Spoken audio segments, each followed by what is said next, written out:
Chapter 4. Dia de los Muertos has begun. Abuelita announced, opening the gates to the family's home and courtyard. Toddlers scattered marigold petals along the ground. No, Miguel's mother said to the children.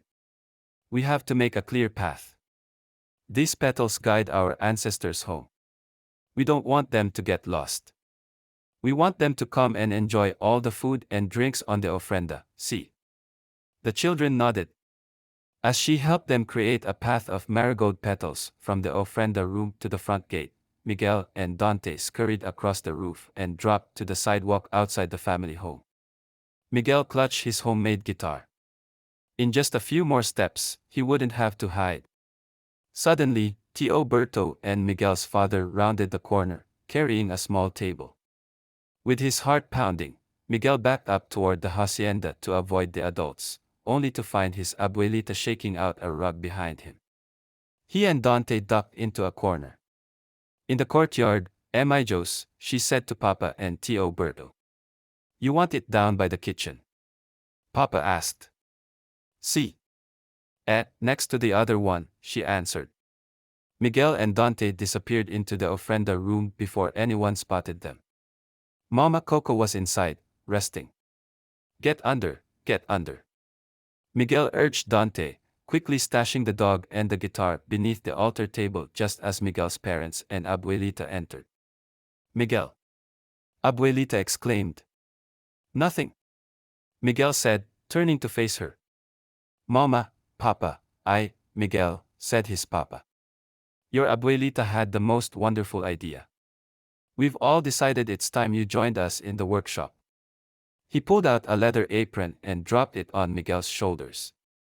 What? Exclaimed Miguel. No more shining shoes. You will be making them. Every day after school. Abuelita squeezed Miguel's cheeks. Oh, our Miguelito carrying on the family tradition. And on Dia de los Muertos. Your ancestors will be so proud. She gestured to the shoes adorning the ofrenda. You'll craft huaraches, just like your tia Victoria. And wingtips like your Papa Julio, said Miguel's father. Miguel stepped away from the ofrenda. But what if I'm no good at making shoes? Ah, Miguel. Papa said. You have your family here to guide you.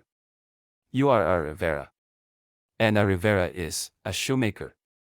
Through and through, Miguel finished in a monotone voice. Papa swelled with pride. That's my boy.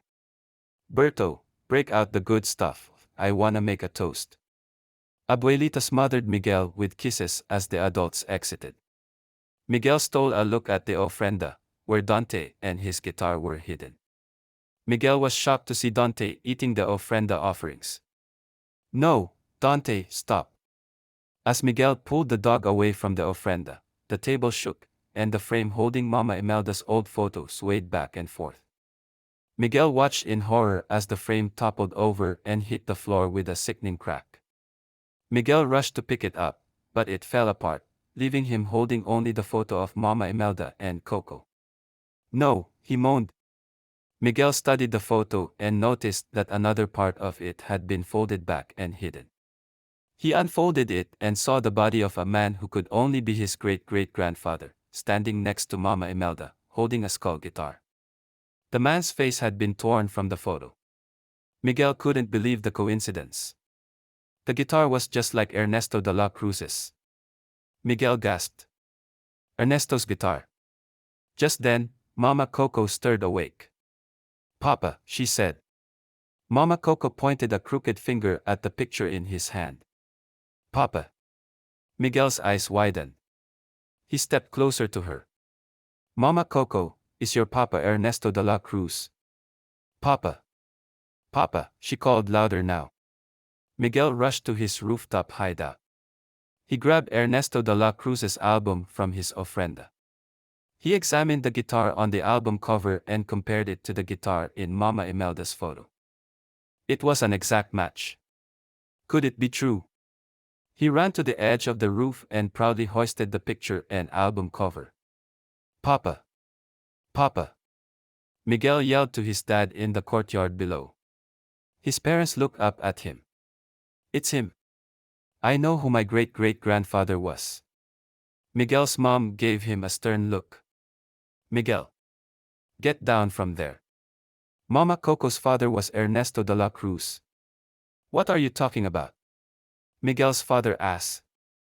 Miguel whipped off his shoemaker's apron and struck a pose. I'm gonna be a musician.